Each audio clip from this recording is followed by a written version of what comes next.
Hey everybody, it's Rich, and I'm here to talk to you about Discogs, the good and the bad, and mainly my want list.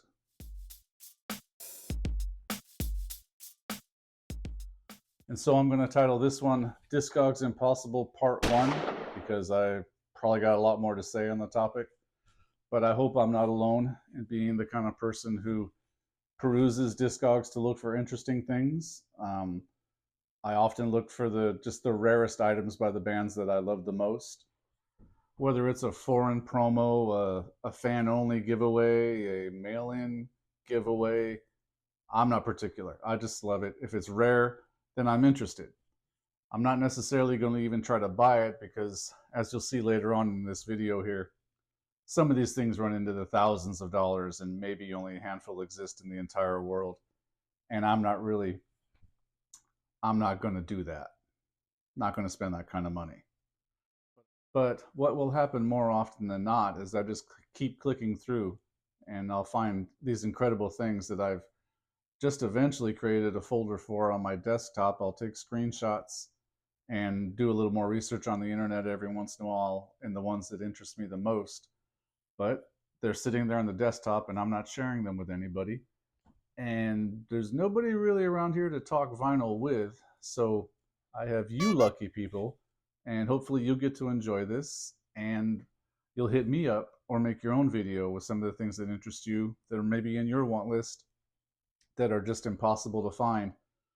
Because of this rabbit holing on Discogs, I have a want list that is now over 8,000 items, I believe.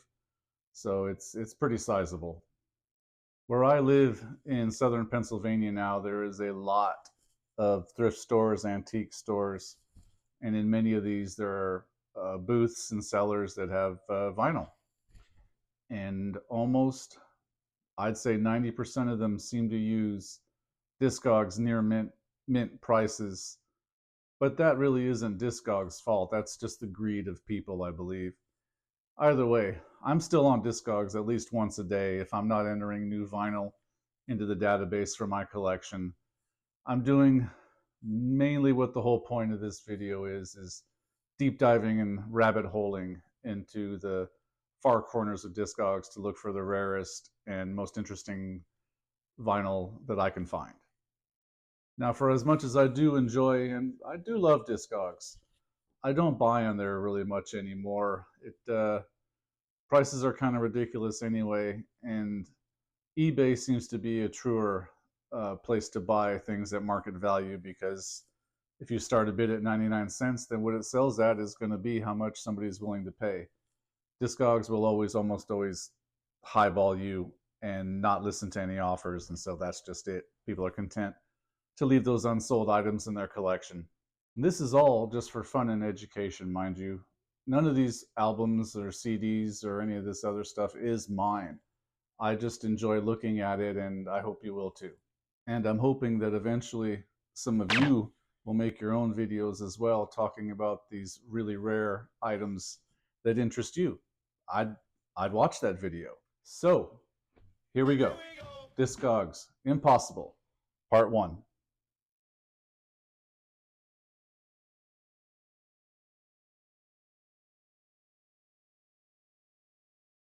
And first up is Pink Floyd, Off the Wall.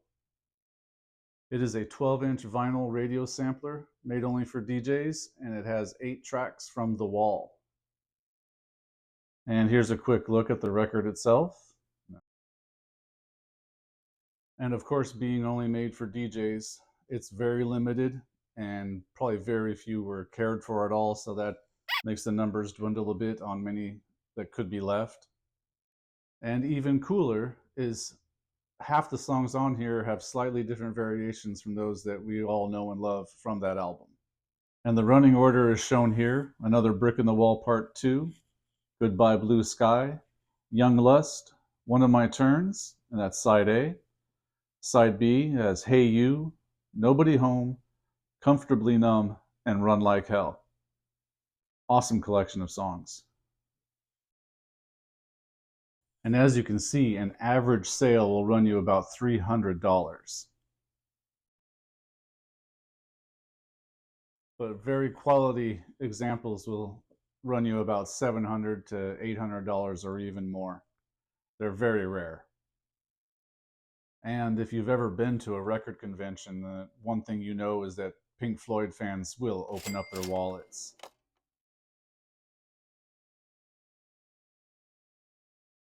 And another interesting item is this one.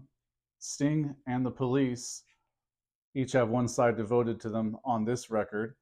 And this one is a Japanese DJ promo only. I think this was before the record company knew that the group had split and really told nobody, but they kind of smelled it in the wind. And it's got great photos on the front and back cover of the group as a whole. And on the back, you just have a solo picture of Sting himself. This record has a mixture of Police classics, and the B-side of the record has some of Sting's tracks from The Dream of the Blue Turtles, his first solo album. I believe this one was released to coincide with Every Breath You Take, the singles, which I had shown in a previous video as one of my favorite compilations of all time. And you can see here on the Discogs page that the median will run you about $135. I believe all the sales that I've ever seen of this have been in yen or sold in the general area of Asia. I don't believe there's any United States sales or any sales in the American dollar yet. And that 135 US American dollars can go significantly higher from what you see here on the chart, all the way up to 225 for a really nice copy. And they come up extremely rarely.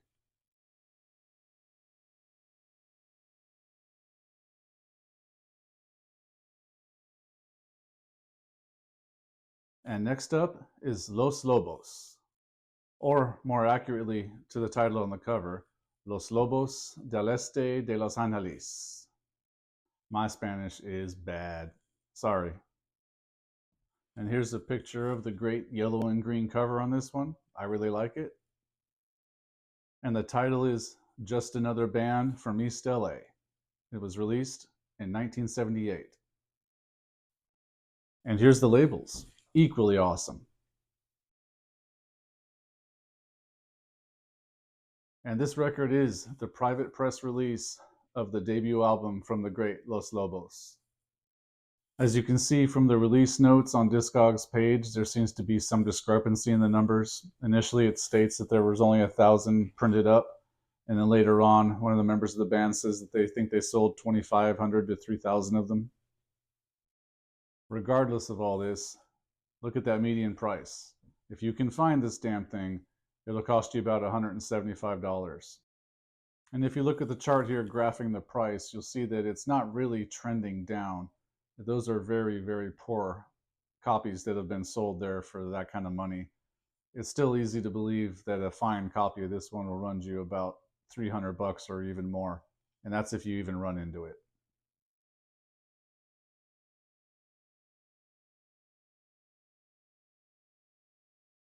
And next is Peter Gabriel, Shaking the Tree, 16 Golden Greats. This particular version is the Classic Records 2LP version, remaster, limited edition. Came out in 2002.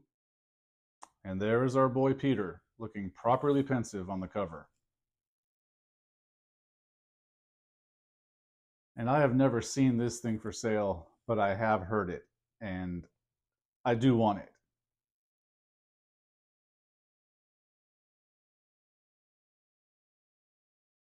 Choosing only 16 of Peter Gabriel's songs seems like a tough task to do, because if I was given this task, I would choose about 25, I think. That's a good start. And if you had noticed on the Discogs page there that the median is $100, which I could be tempted if it was only 100 and it was in perfect condition, but as yet, still not seen in the wild for sale. And here we go. I'll show you some of the inside material as well. The records themselves, or at least the label, some of the inserts.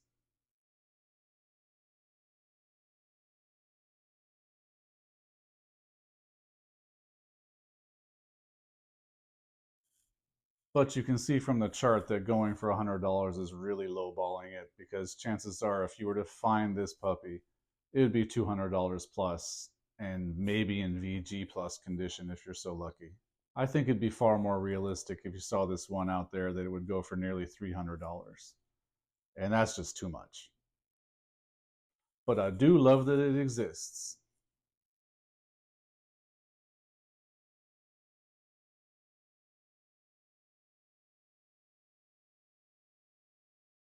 And here we go. Up next is the immortal Carl Perkins. And this record has no other significance other than being an original 1957 press. There's no reissue, no remaster or anything in this. It's just the original that really interests me. The reverse is pretty cool too, very much of its time. And of course, you're going to see those beautiful sun logos on the label. If you were the type of cat to find this thing for sale, you'd be very, very fortunate. As you can see here on the prices, the median will run you $350.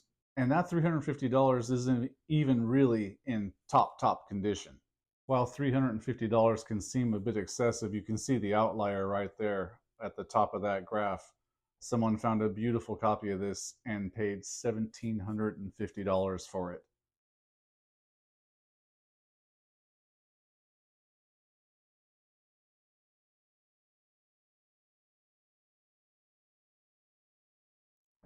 And moving right along, we now have David Bowie, the man who sold the world, the original German release edition in 1972 with special packaging that you're about to see here if you haven't seen it before.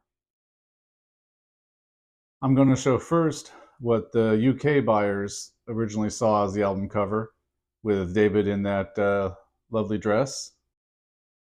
And next is the version that most of the rest of us saw, the black and white high kick photo. And following is this fucking nightmare fuel right here, the German release. Fold out goes circular and it has a picture of David's head and wings on his back. And yeah, this thing is all kinds of German disturbing. But still awesome. I'd still want it. I'd still buy it. It's on the regular Mercury logo on the label there. Picture of David on the reverse.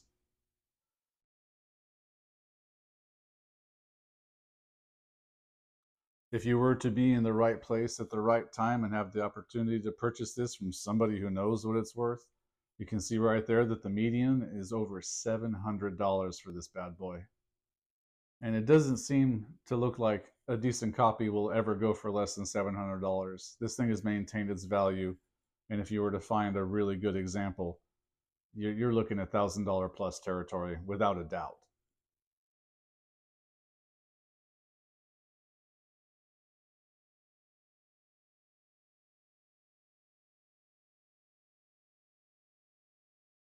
And here we have something that would be a personal favorite if I were to ever see it in person. It is ACDC Volume 1. It's a 6 LP plus one 12-inch single box set. Albert Records released it, so it's only in Australia and New Zealand, and it was released in 1981. I imagine it's an Albert Records kind of cash grab for reasons that we could all pretty much surmise. But here's a picture of the lovely box itself, and a couple examples of the records and the labels, your typical Albert Records labels from the time. Discogs median tells us about $300 for this box of gold right here. And you can see from the chart with many other examples north of $600. Plus, you also get this really cool iron-on. Why not?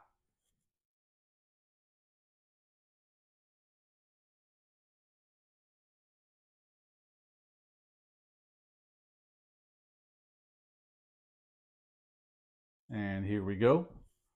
Continuing on. Depeche Mode's Black Celebration, another German edition. This one is OG 1986. And really the only difference between this one and every other one released is the beautiful autographs on the cover. It looks like a work of art. Much of everything is the same here. Track listing is the same. The vinyl still looks really cool with the mute labels on it. I believe the main difference, besides the autographs on the cover, is a tour sticker attached on the back with the dates that they'll be playing in Germany on that leg of the tour.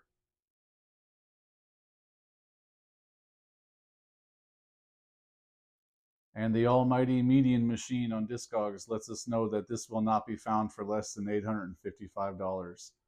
I imagine that's a tribute to the demand, because you don't see a lot of signed covers from this group, especially so well presented. It looks really great.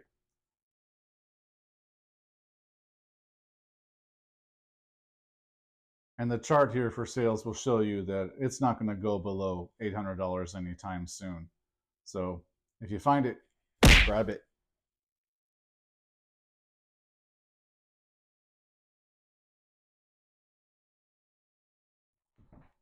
And the next one I have here is also just an OG release from the 1950s, only because I love the original and I would be very overjoyed to have it.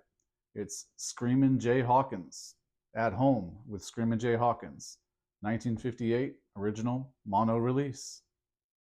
And I'm going to throw a picture or two in here of the man himself, just because, like, this dude's a bit much. Like, he's pretty awesome. And it had to be something to be that different in the late 1950s. Like, he found a thing and stuck to it and made a hell of a career out of it. And all of us were gifted with some incredible music too. And there it is. The median says $160. That's pretty steep.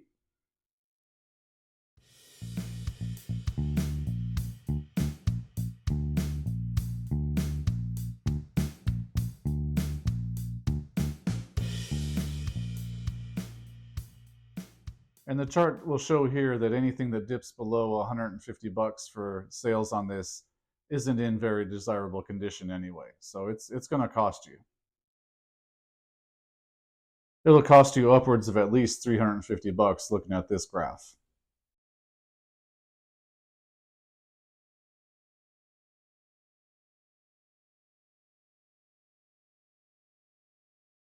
Ooh. And here's one that I would really love to have, but I'm not likely to pay the price. This is Pulp's classic, This Is Hardcore, the 1998 2 LP release. I believe it has 4 extra tracks on it. It's good stuff. And ain't nothing wrong with this cover. And here's a picture of Jarvis the Great himself, always dapper. The labels are your run-of-the-mill, which you get with all of that pressing. And it also comes with a postcard that you can send away for mail order items and tour info. And the median monster lets us know that this one will cost you about $177 on average, with finer examples going almost $400.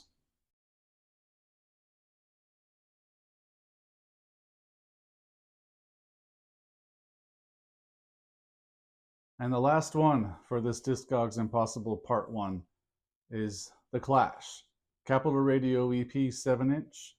This was a mail away for fans that got a coupon in the New Musical Express in 1977.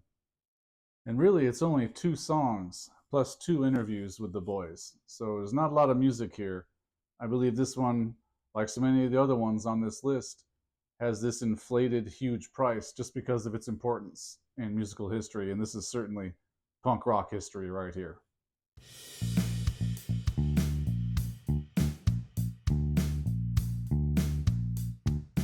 And the median on this 7-inch piece of punk rock history is nearly $200. And that's if you can find it. You're not likely to find it in the States. That's for goddamn sure. And you can see from this enlarged excerpt that I took out of the sales data that even 2 months ago, a VG Plus example on cover and vinyl sold for $400. This one is not in any danger of losing value anytime soon. And that is it for Discogs Impossible Part 1. I really enjoyed doing this. Kind kind of pays off the deep dives that I take here, and I've got so many more of these saved in my folder. And hopefully you all saw something that really interested you too, or something that made you say, wow. I mean, it's not like we're going to go shopping for these things unless we all get together and take up donations. I hope that you all enjoyed this, and if you're so inclined, I'm very interested to see what you have in your folders if you do this sort of thing as well. If not, just talk about the music you love. I might watch the video.